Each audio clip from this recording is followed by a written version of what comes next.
ko na laging tumutulong kay mama maglagay ng tag price. Kulang? Kulang na? Dalawa pa? Grabe ka, very good.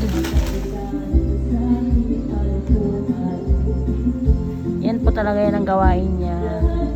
Sa tuwing magdi-display ako ng paninda namin, gawin niya talaga. Ito pa, bibi ko.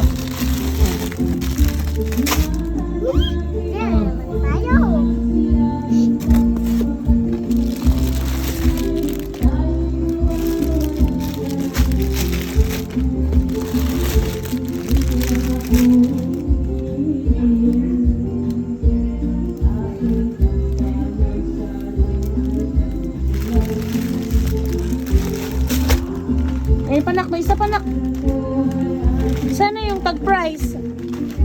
Kunin mo muna yung papel. Yan, meron pa yan.